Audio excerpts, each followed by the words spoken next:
अध्यापक कक्षा 10वीं के छात्र और आप भी विज्ञान पढ़ते हैं और 29 फरवरी 2024 को बोर्ड परीक्षा है। तो बिल्कुल भी आपको स्किप नहीं करना है, चूंकि आपको 50 सबसे महत्वपूर्ण आपको बहुविकल्पी प्रश्न कराने वाला हूँ और यहाँ पे 100% आप परीक्षा 2024 के लिए विज्ञान का सबसे ज्यादा इंपॉर्टेंट आपको मैं 50 बहुविकल्पी प्रश्न कराने वाला हूँ। चाहते हैं कि विज्ञान में कोई भी बहुविकल्पी प्रश्न आपका गलत ना हो, आपको 20 में 20 नंबर मिले, तो इस वीडियो को शुरू से लेकर लास्ट तक देखिएगा। यदि आपको लगता है कि आपने विज्ञान की पूरी तैयारी कर लिया तो इस वीडियो बिल्कुल ध्यान से देखिएगा और अपने आप पहचानिएगा कि आपको ये 50 प्रश्न तैयार है कि नहीं तैयार है। सब प्रश्न क्या होंगे बोर्ड परीक्षा 2024 में 29 फरवरी को आपके सामने देखने के लिए मिल सकते हैं। 50 प्रश्न कराऊंगा, अगर यहाँ पे 40 प्रश्नों को आपको तैयार लेते हैं तो यहाँ पे 20 में 20 नंबर आपको मिलने वाला, एक भी नंबर आपका नहीं कटने वाला। तो चलिए इस वीडियो को स्टार्ट करते हैं और एक एक प्रश्न आपको बताते हैं, बिल्कुल एक्सप्लेन करके मैं बताऊंगा। और यहाँ पे हम देख सकते हैं पहला प्रश्न हमसे पूछ रहा है कि किसी अवतल दर्पण द्वारा वस्तु के आकार के बराबर वास्तविक तथा उल्टा प्रतिबिंब बनता है। आपको बताना है कि कहाँ पे वस्तु को रखेंगे तो जो हमारा प्रतिबिंब है वस्तु के आकार के बराबर बनेगा, वास्तविक बनेगा और उल्टा बनेगा। यहाँ पे आपको 4 ऑप्शन दिया गया है।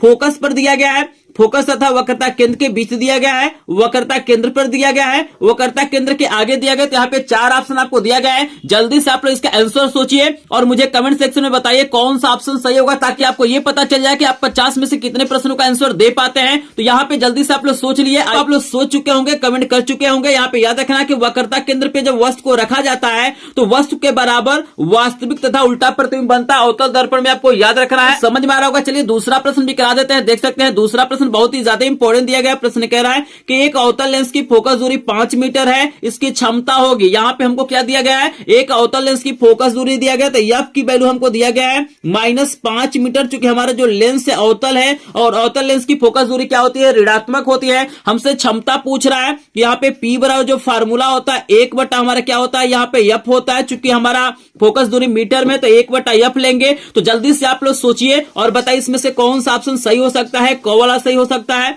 ख वाला सही हो सकता है, ग वाला सही हो सकता है या घ वाला सही हो सकता है। तो आपको 4 ऑप्शन दिया गया है। जल्दी से अपने आप को पहचानिए, क्या इस प्रश्न का आंसर आप लोग दे सकते हैं। ये पहले से आपको तैयार है कि नहीं तैयार है, इस आप आंसर दीजिए। यहाँ पे मैं सॉल्व करता हूँ। यहाँ पे हो जाएगा 1/-5 हो जाएगा और देखिए इसको भाग करेंगे तो आपका आएगा -0.2 डायोप्टर आएगा। देख लीजिए यहाँ पे 5 से भाग करेंगे 1 में तो यहाँ पे क्या होगा 0.2 डायोप्टर आएगा। तो यहाँ पे ख वाला ऑप्शन बिल्कुल करेक्ट हो जाएगा। आई होप आप लोगों ने सही आंसर दिया होगा। करने की जरूरत है क्योंकि ऐसा प्रश्न बोर्ड परीक्षा में एकदम 100% आएगा। यहाँ पे देख सकते हैं तीसरा प्रश्न भी आपको दिखाई दे रहा है, काफी इंपॉर्टेंट प्रश्न आपको दिया गया है। प्रश्न कह रहा है कि स्वस्थ नेत्र का निकट बिंदु होता है 25 सेंटीमीटर होता है, 50 सेंटीमीटर होता है, अनंत होता है या 100 सेंटीमीटर होता है। तो जल्दी से आप लोग सोचिए अपने दिमाग में, आप लोग आंसर जल्दी से सिलेक्ट करिए और आप लोग कमेंट सेक्शन में भी बताते रहिएगा कौन सा ऑप्शन सही है। मैं आपको मुझे कमेंट सेक्शन में बताना है कि 50 में से कितने प्रश्नों का आंसर आपको पहले से पता था या आपको तैयार था। 50 में से 40 प्लस प्रश्नों का आंसर पहले से पता होगा तो आपको मान के चलना आपकी विज्ञान की तैयारी बढ़िया हो रही है। 40 से कम प्रश्नों का आंसर सही देते तो आपको मान के चलना कि आपकी विज्ञान की तैयारी बढ़िया नहीं, आपको और तैयारी करने की जरूरत है। ऐसे सभी लोग कमेंट सेक्शन में बता दीजिए कि स्वस्थ मनुष्य का निकट बिंदु कितना होता है।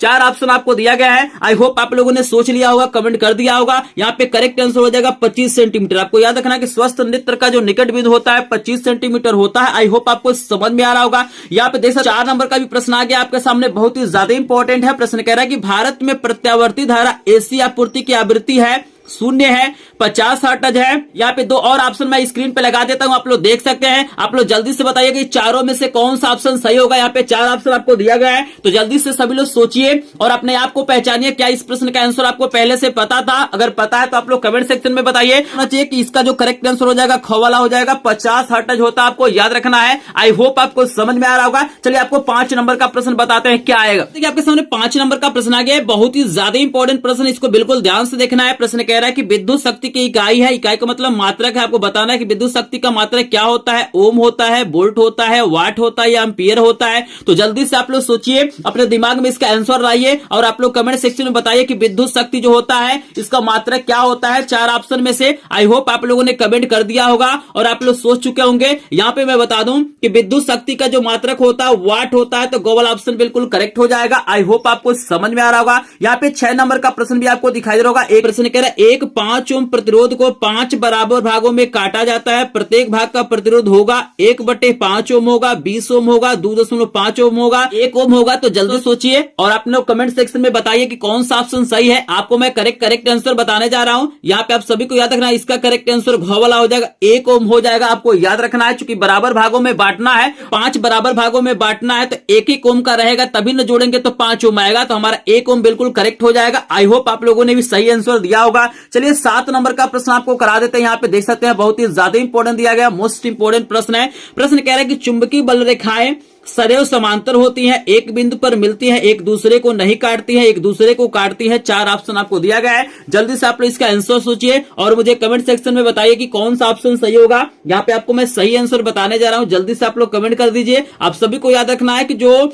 चुंबकीय बल रेखाएं होती है एक दूसरे को कभी नहीं काटती हैं, तो यहाँ पे गोवल ऑप्शन बिल्कुल करेक्ट हो जाएगा। आई होप आप लोगों ने भी सही आंसर दिया होगा। चलिए यहाँ पे 8 नंबर का जो प्रश्न आपको दिखाने जा रहा हूं बहुत ही ज्यादा इंपॉर्टेंट है। कि प्रश्न क्या होते हैं, बोर्ड परीक्षाओं में पूछे जाते हैं, तो इनको जरूर तैयार करिएगा। मोस्ट इंपॉर्टेंट प्रश्न है। यहाँ पे एक क्वेश्चन आपको दिया गया है, रासायनिक समीकरण दिया गया है, लिखा गया है Zn plus H2SO4 gives ZnSO4 plus H2। आपको बताना है किस प्रकार की अभिक्रिया है, संयोजन अभिक्रिया है, विस्थापन अभिक्रिया है, वियोजन अभिक्रिया या द्विविस्थापन अभिक्रिया है। तो जल्दी से आप लोग आंसर दीजिए। इसका आंसर पता है, चूंकि बहुत ही ज्यादा इंपॉर्टेंट प्रश्न है, तो आप सभी को बता दो कि ये जो इक्वेशन है विस्थापन अभिक्रिया का समीकरण है। यहाँ पे ख वाला ऑप्शन बिल्कुल करेक्ट हो जाएगा। चलिए आपको 9 नंबर का प्रश्न दिखा देते हैं। मोस्ट इंपॉर्टेंट प्रश्न आपको दिया गया, ये भी प्रश्न बहुत ही ज्यादा इंपॉर्टेंट है। लगातार बोर्ड परीक्षाओं में पूछा गया इस प्रश्न को, और इस बार भी ये प्रश्न आपको देखने के लिए मिल सकता है। यहाँ पे प्रश्न कह रहा है कि किस विलयन का पीएच मान 7 होता है। यहाँ पे 4 आपको ऑप्शन दिया जाएगा और बताना है कि किस विलयन का पीएच मान 7 होगा। तो चलिए आपको ऑप्शन दिखा देते हैं और आप लोग कमेंट सेक्शन में बताइए कौन सा यहाँ पे करेक्ट आंसर होगा। तो आपके सामने 4 ऑप्शन आ गया, अम्लीय आ गया है, क्षारीय आ गया, उदासीन आ गया। इनमें से कोई नहीं, तो आपको बताना है भाई किस विलयन का पीएच मान क्या होता है, 7 होता है। तो जल्दी से आप लोग सोचिए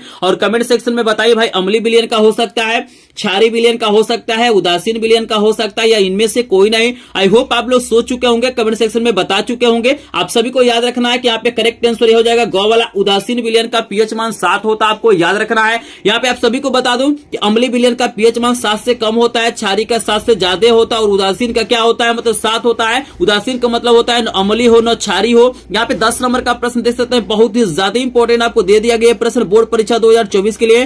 प्रश्न कह रहा है कि प्लास्टर ऑफ पेरिस का सूत्र है, पीओपी का आप लोग नाम सुने होंगे, ठीक है ना। इसका आपको सूत्र बताना है। यहाँ पे आपको 4 ऑप्शन दिया गया है, ध्यान से देखिएगा। जिससे आप लोग कमेंट सेक्शन में बताइए भाई प्लास्टर ऑफ पेरिस का सूत्र क वाला हो सकता है, ख वाला हो सकता है, ग वाला हो सकता है, या घ वाला हो सकता है। तो जल्दी से सोचिए, बहुत ज्यादा इंपॉर्टेंट प्रश्न है। यहाँ पे आपको सही आंसर बताने जा रहा हूं। यहाँ पे करेक्ट आंसर हो जाएगा ख वाला। प्लास्टर ऑफ पेरिस का जो सूत्र होगा इस ऑप्शन के अनुसार CaSO4 × ½ H2O हो जाएगा। आपको याद रखना है। चलिए यहाँ पे 11 नंबर का भी प्रश्न आपको दिखा देते हैं। ये भी प्रश्न लगातार बोर्ड परीक्षाओं में पूछा गया और इस बार ये भी प्रश्न पूछा जाएगा। प्रश्न कह रहा है कि एंटीमनी क्या है, धातु है, अधातु है, उपधातु है, या मिश्र धातु है। तो 4 ऑप्शन आपको दिया गया है। जल्दी से आप लोग सोचिए, अपने पहचानिए क्या इस प्रश्न का आंसर आपको पहले से पता है। जो प्रश्न मैं करा रहा हूं बोर्ड परीक्षा 2024 के लिए बहुत ही ज्यादा इंपॉर्टेंट है। तो आप सभी लोग जल्दी से कमेंट सेक्शन में बताइए। आप सभी को मैं बता दूं कि करेक्ट आंसर यहाँ पे ग वाला हो जाएगा। एंटीमनी और आर्सेनिक क्या होता है, उपधातु होता है। आपको याद रखना है। चलिए आपके सामने 12 नंबर का मोस्ट इंपॉर्टेंट प्रश्न करा देते हैं। बहुत ही शानदार, बहुत ही लाजवाब प्रश्न दिया गया है। इनमें से एक असंतृप्त हाइड्रोकार्बन है। आपको बताना इसमें से कौन एक असंतृप्त हाइड्रोकार्बन है। थोड़ा सा आपको मैं बता दूं कि जिसमें डबल बॉन्ड पाया जाता है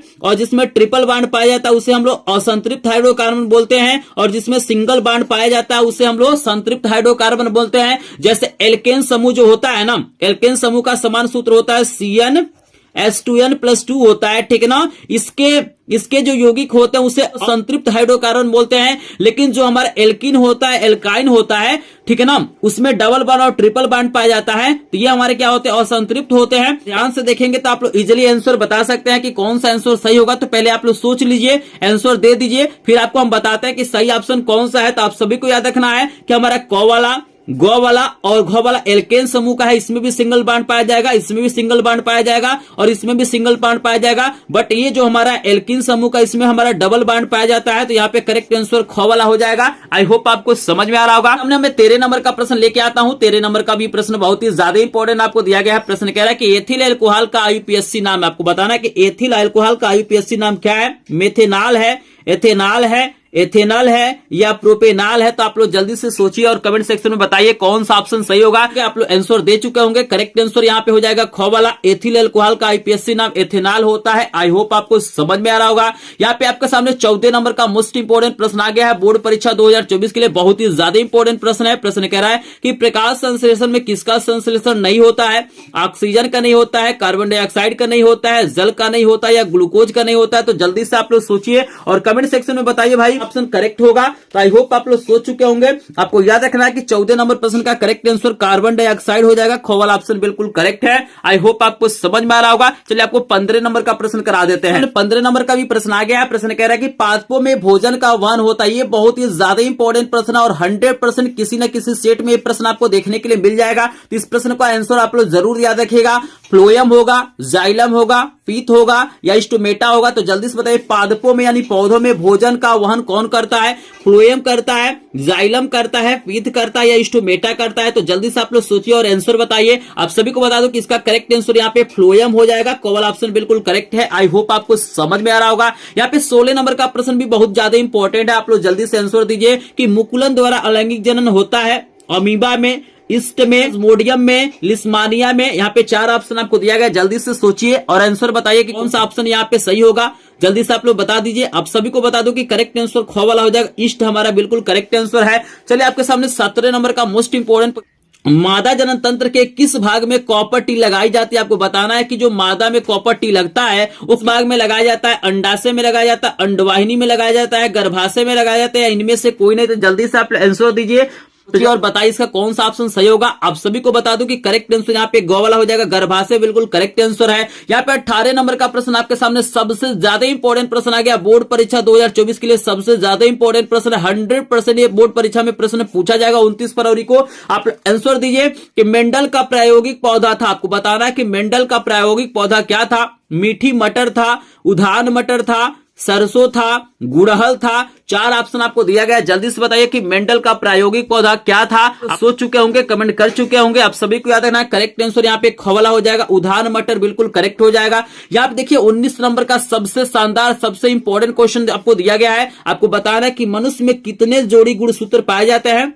45, 20, 46 या 23? 4 ऑप्शन आपको दिया गया है। जल्दी से सोचिए और कमेंट सेक्शन में मुझे बताइए कि मनुष्य में कितने जोड़ी गुणसूत्र पाए जाते हैं। आपको 4 ऑप्शन दिया गया है। तो आप सभी को बता दो कि यहाँ पे करेक्ट आंसर यहाँ पे घ वाला हो जाएगा 23 जोड़ी। आपको याद रखना है कि जब जोड़ी कहेगा तो 23 लगाना है और आपसे सिर्फ पूछेगा कि मनुष्य में कितने गुणसूत्र पाए जाते हैं तो आपको 46 लगाना है। आई होप आपको समझ में आ रहा होगा। आपके सामने मैं 20 नंबर का प्रश्न लेके आता हूं। मोस्ट इंपोर्टेंट प्रश्न आपको दिया गया है कि एक आहार श्रृंखला में तीसरे पोषी स्तर पर हमेशा कौन होता है? मांसाहारी प्राणी होता है, शाकाहारी प्राणी होता है? इसके अलावा 2 और ऑप्शन आपको स्क्रीन पे दिखाई दे रहा होगा। जल्दी से आप लोग सोचिए और कमेंट सेक्शन में आप लोग कमेंट करिए कौन सा ऑप्शन करेक्ट होगा। आप सभी को बता दो कि इसका करेक्ट आंसर हो जाएगा मांसाहारी। कॉल ऑप्शन बिल्कुल करेक्ट है। अगर इस प्रश्न में आपको डाउट लगता है, अगर आपको लगता है कि मैंने इसका आंसर गलत बताया है तो आप लोग कमेंट सेक्शन में जरूर बताइएगा। हो सकता है चूंकि मेरे पास 50 प्रश्न, अगर किसी प्रश्न में मैंने मिस्टेक किया होगा तो आप लोग कमेंट सेक्शन में जरूर बताइएगा। चलिए आपको 21 नंबर का प्रश्न दिखा देते हैं। आपके सामने 21 नंबर का भी प्रश्न आ गया है। मोस्ट इंपोर्टेंट प्रश्न दिया गया। इस प्रश्न में 90% लोग क्या होते हैं, कंफ्यूज हो जाते हैं जब बोर्ड परीक्षा में प्रश्न पूछा जाता है। चूंकि यहाँ पे पूछा गया है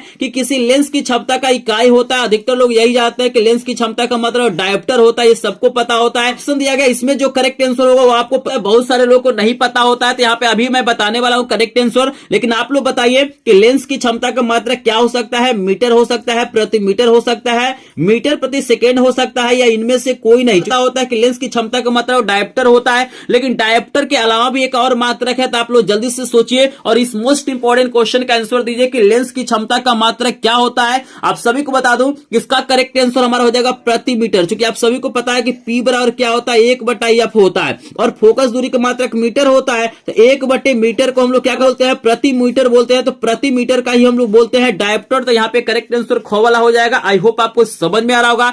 यहाँ पे 22 नंबर का प्रश्न देखिए, मोस्ट इंपोर्टेंट आपको दिया गया प्रश्न कह रहा है लेंस किसी वस्तु का प्रतिबिंब बनाता है, सीधा वास्तविक आवर्धित बनाता है, सीधा आभासी छोटा बनाता है, उल्टा वास्तविक छोटा बनाता है या उल्टा आभासी आवर्धित बनाता है? तो 4 ऑप्शन आपको दिया गया है। तो जल्दी से आप लोग 22 नंबर प्रश्न का आंसर सोचिए और कमेंट सेक्शन में बताइए कौन सा ऑप्शन सही होगा। यहाँ पे आप सभी को बता दूं कि 22 नंबर प्रश्न का करेक्ट आंसर यहाँ पे खवाला हो जाएगा, सीधा आभासी छोटा हो जाएगा, आपको याद रखना है। यहाँ पे 23 नंबर का प्रश्न आपको बहुत ही ज्यादा इंपॉर्टेंट दे दिया गया है। प्रश्न कह रहा है कि एक लेंस की फोकस दूरी 20 सेंटीमीटर है तो लेंस की क्षमता कितनी होगी? 5 डायप्टर होगी, -5 डायप्टर होगी, +10 डायप्टर होगा या -20 डायप्टर होगा? तो जल्दी से आप लोग सोचिए, कमेंट सेक्शन में बताइए कि 23 नंबर का करेक्ट आंसर क्या हो जाएगा। तो आप सभी को याद रखना है कि करेक्ट आंसर यहाँ पे क वाला हो जाएगा। फार्मूला आप सभी को पता है कि P बराबर यहाँ पे सेंटीमीटर है तो यहाँ पे 100 बटा क्या हो जाएगा? F हो जाएगा। और यहाँ पे 100 बटा क्या हो जाएगा? 20 होगा, 20 × 25 100 होता है और प्लस में दिया गया तो प्लस में आंसर आएगा। आई होप आपको समझ में आ रहा होगा। यहाँ पे देखिए 24 नंबर का प्रश्न देखिए भाई, बहुत ही शानदार, बहुत ही लाजवाब प्रश्न आपको दिया गया है। बोर्ड परीक्षा 2024 के लिए मोस्ट इंपोर्टेंट प्रश्न दिया गया है कि मानव नेत्र के जिस भाग पर किसी वस्तु का प्रतिबिंब बनता है वह क्या कहलाता है? यानी मनुष्य की आंख में जहां पे प्रतिबिंब बनता है उस भाग को क्या कहते हैं? कॉर्निया कहते हैं, परितारिका कहते हैं, पुतली कहते हैं, दृष्टि पटल कहते हैं। तो याद रखना कि दृष्टि पटल को हम लोग रेटिना बोलते हैं, आपको याद रखना है। तो जल्दी से आप लोग बताइए चारों में से कौन सा ऑप्शन बिल्कुल करेक्ट हो जाएगा? तो मेरे भाई आप सभी को याद रखना है कि रेटिना, जिसको हम लोग दृष्टि पटल कहते हैं, यहाँ पे घ वाला ऑप्शन बिल्कुल करेक्ट हो जाएगा। आई होप आपको समझ में आ रहा होगा। चलिए यहाँ पे 25 नंबर का मोस्ट इंपोर्टेंट प्रश्न दिखा देते हैं बोर्ड परीक्षा 2024 के लिए। प्रश्न कह रहा है कि प्रतिरोध का मात्रक है, आपको बताना है कि प्रतिरोध का मात्रक क्या है। आपके सामने 4 ऑप्शन आ गया है। वोल्ट प्रति एम्पीयर दिया गया है, वोल्ट दिया गया, ओम मीटर दिया गया और वाट दिया गया। तो आप जानते होंगे कि प्रतिरोध का मात्रक क्या होता है? ओम होता है। लेकिन मेरे भाई ध्यान से देखिए, यहाँ पे जो ऑप्शन डाला गया बहुत ही टफ ऑप्शन डाला गया और इसमें काफी लोग क्या हो जाएंगे? कंफ्यूज हो जाएंगे। इसीलिए यहाँ पे ओम लिखा गया, तो इसमें काफी लोग कंफ्यूज हो जाते हैं। उनको लगता है भाई यहाँ पे ग वाला ऑप्शन बिल्कुल करेक्ट है। सभी को बता दूं करेक्ट आंसर यहाँ पे क वाला हो जाएगा कि R बराबर फार्मूला होता है V/I। R बराबर क्या होता है? V/I और V का मात्रक होता है वोल्ट और I का मात्रक होता है एम्पियर। तो वोल्ट प्रति एम्पियर को ही हम लोग क्या बोलते हैं? ओम बोलते हैं। तो आपको याद रखना कि करेक्ट आंसर क वाला हो जाएगा। कहीं भी डाउट होगा तो आप लोग जरूर बताइएगा। 20 नंबर का प्रश्न आपको दिया गया, ये रिपीटेड प्रश्न है। यहाँ पे पूछा जा रहा है कि चुंबकीय बल रेखाएं होती है, तो आप सभी को पता है कि चुंबकीय बल रेखाएं एक दूसरे को कभी नहीं काटती है। तो यहाँ पे ग और घ वाला ऑप्शन बिल्कुल करेक्ट हो जाएगा। यहाँ पे आपके सामने 27 नंबर का मोस्ट इंपोर्टेंट प्रश्न आपको दिया गया, सबसे ज्यादा इंपोर्टेंट न्यूमेरिकल है। प्रश्न कह रहा है कि 3 ओम के 3 प्रतिरोधों को समांतर क्रम में जोड़ा गया है, इनका तुल्य प्रतिरोध कितना होगा? 3 ओम होगा, 9 ओम होगा, 1 ओम होगा या 5 ओम होगा? जल्दी से बताइए कि भाई हमारे पास क्या है? 3 प्रतिरोध है। यहाँ पे क्या है? 1, ये हो गया 2, ये हो गया 3। ये तीनों कितना है? 3 ओम का है। आपको बताना इन्हें समांतर क्रम में जोड़ा जाएगा तो कितना तुल्य प्रतिरोध आएगा? 4 ऑप्शन आपको दिया गया, बहुत ही शानदार न्यूमेरिकल है। तो जल्दी से आंसर दीजिए। आप लोग सोचिए। आप सभी को बता दो कि इसका जो करेक्ट आंसर आएगा यहाँ पे 1 ओम हो जाएगा, क्योंकि हमारा आएगा 3/3 और इसको काटेंगे तो 1 ओम हो जाएगा। और ऑप्शन बिल्कुल करेक्ट है। यहाँ पे देख सकते हैं 28 नंबर का प्रश्न आपको दिया गया। यहाँ पे एक इक्वेशन दिया गया, आपको बताना है कि कौन सी अभिक्रिया को दिखा रहा है? वियोजन को दिखा रहा है, संयोजन को दिखा रहा है, द्विविस्थापन को दिखा रहा है या विस्थापन का दिखा रहा है? तो जल्दी से आप आंसर दीजिए। आपको नेक्स्ट प्रश्न कराते हैं। तो आपको याद रखना है कि करेक्ट आंसर यहाँ पे हो जाएगा विस्थापन अभिक्रिया। आई होप आपको समझ में आ रहा होगा। यहाँ पे 29 नंबर का प्रश्न देख सकते हैं, सबसे ज्यादा इंपॉर्टेंट 100% बोर्ड परीक्षाओं में पूछे जाने वाला प्रश्न है और ये प्रश्न आपको बोर्ड परीक्षा 2024 में देखने के लिए मिल जाएगा। प्रश्न कह रहा है कि शुद्ध जल का पीएच मान कितना होता है? 0 होता है, 7 होता है, 7 से कम होता है या 7 से ज्यादा होता है? तो जल्दी से आप लोग आंसर दीजिए, अपने दिमाग में सोचिए और कमेंट सेक्शन में बताइए 29 नंबर प्रश्न का आंसर। आप सभी को याद रखना कि शुद्ध जल आपका उदासीन होता है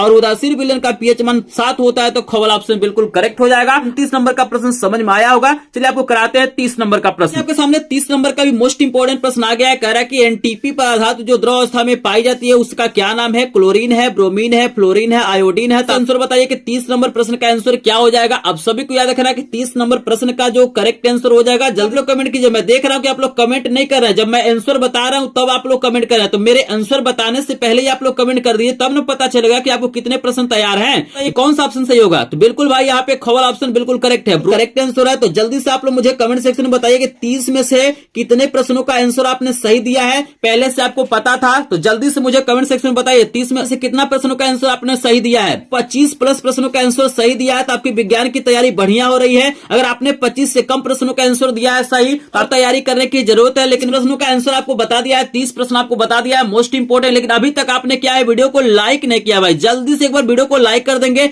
चैनल पे पहली बार आए होंगे तो चैनल को सब्सक्राइब जरूर करेंगे, क्योंकि आपका लाइक शेयर सब्सक्राइब भी हमारा क्या होता है, मोटिवेशन होता है। और हम इस तरह की वीडियो क्या करते हैं, आपको प्रोवाइड करते हैं। हम इस तरह की वीडियो आपको प्रोवाइड करते हैं। तो जो भी कंजूसी किया है, इस वीडियो को लाइक नहीं किया है, चैनल को सब्सक्राइब नहीं किया है ना, तो जल्दी से वीडियो को लाइक कर दीजिए, चैनल को सब्सक्राइब करिए, क्योंकि इस चैनल पे डेली सभी विषयों के क्योंकि इस चैनल पे सभी विषयों की तैयारी कराया जाता है, चाहे तैयारी कराया जाता है तो इस चैनल पे बने रहिएगा जाता है। अगर आपको इसका पीडीएफ नोट चाहिए या अन्य इंपॉर्टेंट प्रश्नों का पीडीएफ नोट चाहिए तो आप लोग हमारे ग्रुप को ज्वाइन कर लीजिए, लिंक आपको डिस्क्रिप्शन में दिया गया है। मुझे आशा है कि आपने वीडियो को लाइक कर दिया होगा, चैनल को सब्सक्राइब कर दिया होगा, आपने कमेंट सेक्शन में ये भी बता दिया होगा कि 30 में से कितने प्रश्नों का आंसर आपको तैयार है। चलिए आपको लेके चलते हैं 31 नंबर का प्रश्न। और यहाँ पे देखिए मोस्ट इंपोर्टेंट प्रश्न दिया गया, यहाँ पे पूछ रहा है कि एल्काइन है, आपको बताना है कि भाई इसमें से कौन सा ऐसा यौगिक है जो एल्काइन समूह का है। तो 4 ऑप्शन आपको दिया गया है, आप लोग कमेंट सेक्शन में बताइए। फिलहाल इसका मैं सामान्य सूत्र बता देता हूं। इसका सामान्य सूत्र होता है CnH2n होता है, ये सामान्य सूत्र होता है। n कार्बन परमाणु की संख्या है। तो जल्दी से आप लोग इस फार्मूले में वैल्यू को भरिए और बताइए कौन सा ऑप्शन करेक्ट हो जाएगा। हम थोड़ा सा वेट करते हैं और आप लोग कमेंट सेक्शन में बताइए। आप सभी को हम बताने जा रहे हैं करेक्ट आंसर हो जाएगा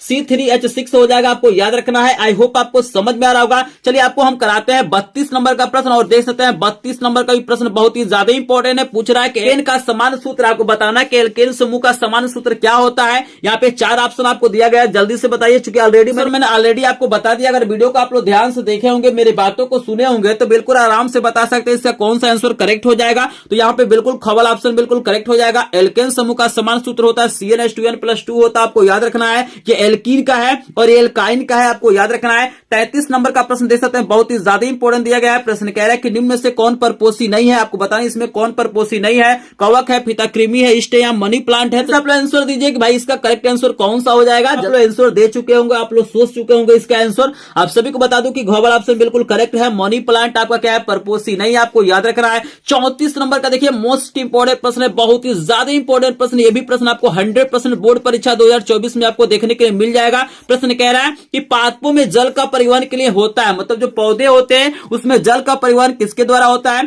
फ्लोएम के द्वारा होता है, जाइलम के द्वारा होता है, स्टोमेटा के द्वारा होता है, या इनमें से कोई नहीं। तो जल्दी से इस इंपॉर्टेंट प्रश्न का आंसर सोचिए और मुझे कमेंट सेक्शन में बताइए कि कौन सा ऑप्शन सही होगा। आपको मैं करेक्ट आंसर बताने वाला हूं। यहाँ पे करेक्ट आंसर खवला हो जाएगा। जाइलम क्या होता है, जल का वहन करता है और भोजन का वहन फ्लोएम करता है, आपको याद रखना है। चलिए यहाँ पे 35 नंबर का मोस्ट इंपोर्टेंट प्रश्न दिया गया है। कह रहा है कि 2 तंत्रिका कोशिकाओं के मध्य खाली स्थान को क्या कहते हैं। आपको यहाँ पे 2 ऑप्शन दिया गया है, द्रुमिका है और सिनेप्स है। इसके अलावा 2 और ऑप्शन आपको स्क्रीन पे दिखाई दे रहा होगा। 4 ऑप्शन आपको नजर आ रहा होगा। जल्दी से कमेंट सेक्शन में बताइए कौन सा ऑप्शन बिल्कुल करेक्ट हो जाएगा। तो आप सभी को याद रखना है कि करेक्ट आंसर यहाँ पे क्या हो जाएगा, सिनेप्स हो जाएगा। यहाँ पे खवल ऑप्शन बिल्कुल करेक्ट है। चलिए आपको लेके चलते हैं 36 नंबर प्रश्न पे। आपके सामने 36 नंबर का मोस्ट इंपोर्टेंट प्रश्न आ गया है। प्रश्न कह रहा है कि निम्न में से कौन सा तंत्र का भाग नहीं है। आपको बताइए इसमें से कौन सा ऐसा तंत्र है जो मादा जनन तंत्र का भाग नहीं है। यहाँ पे आपको 4 ऑप्शन दिया गया, अंडाशय दिया गया, गर्भाशय दिया गया, शुक्रवाहिनी दिया गया और यहाँ पे अंडवाहिनी दिया गया। तो आपको याद रखना ये प्रश्न बहुत ही ज्यादा इंपॉर्टेंट है और बोर्ड परीक्षा में ये भी प्रश्न आपको देखने के लिए मिल सकता है। तो जल्दी से आप आंसर बताइए कौन सा भाग मादा जनन तंत्र का भाग नहीं है।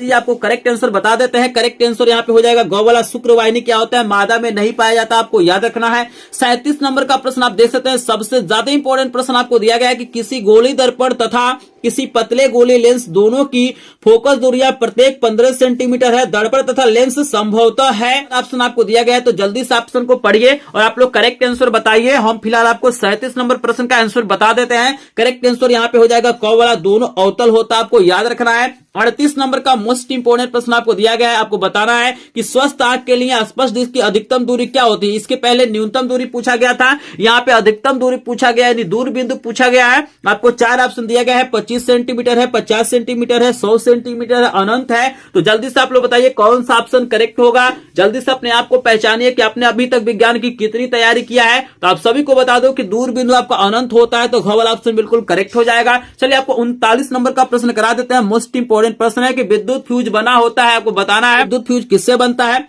तांबे का बना होता है, टीन का बना होता है, शीशे का बना होता है, या तांबे, टीन तथा शीशे का मिश्र धातु होता है। जल्दी से 4 ऑप्शन में से बताइए कौन सा ऑप्शन करेक्ट होगा। आप सभी को बता दूं कि यहाँ पे घ वाला ऑप्शन बिल्कुल करेक्ट हो जाएगा। आपको समझ में आ रहा होगा। यहाँ पे देख सकते हैं 40 नंबर का मोस्ट इंपोर्टेंट प्रश्न आपको केमिस्ट्री से दिया गया है कि लौह चूर्ण पोलियम डालने से क्या होता है। हाइड्रोजन गैस एवं आयरन क्लोराइड बनता है, क्लोरीन गैस निकलता है। इसके अलावा 2 और ऑप्शन आपको स्क्रीन पे दिखाई दे रहा होगा। जल्दी से आप लोग आंसर बताइए कि कौन सा ऑप्शन करेक्ट होगा। आप सभी को याद रखना है कि करेक्ट आंसर यहाँ पे क वाला हो जाएगा। हाइड्रोजन गैस एवं आयरन क्लोराइड बनता है, आपको याद रखना है। आपके सामने आ गया 41 नंबर का मोस्ट इंपोर्टेंट प्रश्न। देख सकते हैं आपको यहाँ पे 41 नंबर का भी प्रश्न नजर आ रहा है। प्रश्न कह रहा है कि आधार धातु, आपको बताना है कि इसमें से कौन सा धातु, ये बहुत ही ज्यादा इंपॉर्टेंट प्रश्न होता है, आपको याद रखना है। यहाँ पे पोटेशियम है, फ्लोरीन है, एल्युमिनियम है और सोडियम है। तो आप सभी लोग जल्दी से आंसर बताइए इसमें कौन आधात हो सकता है। आप सभी को बता दो करेक्ट आंसर यहाँ पे खवला हो जाएगा। फ्लोरीन क्या होता है, धातु होता है, आपको याद रखना है। यहाँ पे 42 नंबर का प्रश्न सबसे आसान और सबसे ज्यादा इंपॉर्टेंट आपको दिया गया कि भाई कार्बन परमाणु की संयोजकता कितनी होती है, 2 होती है, 4 होती है, 3 होती है या 5 होती है। 4 ऑप्शन आपके पास आ गया, जल्दी से आंसर बताएंगे।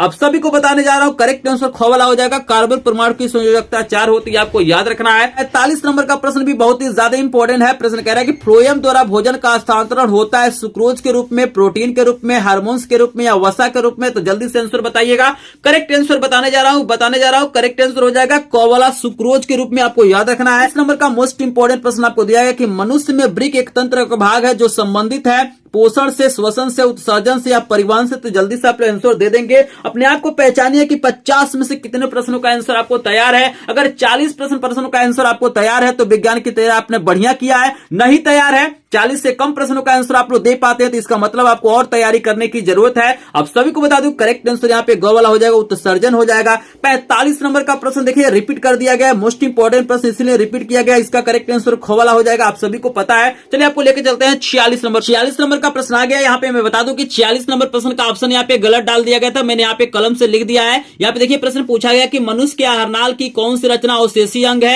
यहाँ पे 4 ऑप्शन आपको दिया गया, सीकम दिया गया, अपेंडिक्स दिया गया, जेजुनम दिया गया, कोलन दिया गया। तो आप लोग जल्दी से आंसर बताइए कि कौन सा ऑप्शन करेक्ट होगा 46 नंबर का। तो आई होप आप लोग बता चुके होंगे। करेक्ट आंसर यहाँ पे खवाला हो जाएगा, अपेंडिक्स आपका बिल्कुल करेक्ट आंसर है। आई होप आपको समझ में आ रहा होगा। 47 नंबर का प्रश्न आपको दिखाई दे रहा होगा, मोस्ट इंपॉर्टेंट प्रश्न है। प्रश्न कह रहा है कि विद्युत शक्ति का मात्रक होता है एम्पियर होता है, वाट होता है, वोल्ट होता है या ओम होता है। तो जल्दी से आप लोग आंसर दीजिए। आप सभी को याद रखना है कि विद्युत शक्ति का मात्रक वाट होता है। आई होप आपको समझ में आ रहा होगा। यहाँ पे 48 नंबर का प्रश्न बहुत ही ज्यादा इंपॉर्टेंट आपको दे दिया गया है। वेरी वेरी इंपॉर्टेंट प्रश्न है कि आपको बताना कि अश्व शक्ति में कितना वाट होता है, यानी एक अश्व शक्ति में कितना वाट होता है, 546, 646, 746 या इनमें से कोई नहीं। तो जल्दी से आंसर दीजिए, एक अश्व शक्ति में कितना वाट होता है। तो आप सभी को याद रखना 746 होता है। तो गो वाला ऑप्शन बिल्कुल करेक्ट हो जाएगा। 49 नंबर का प्रश्न आपके सामने मोस्ट इंपॉर्टेंट आ गया है। प्रश्न कह रहा है कि किलोवाट घंटा किसका मात्रक है, विद्युत शक्ति का मात्रक है, विद्युत धारा का मात्रक है, विद्युत ऊर्जा का मात्रक है या इनमें से कोई नहीं। ये प्रश्न बहुत ही ज्यादा इंपॉर्टेंट है और इसमें काफी लोग क्या होते हैं, कंफ्यूज हो जाते हैं। तो जल्दी से बताइए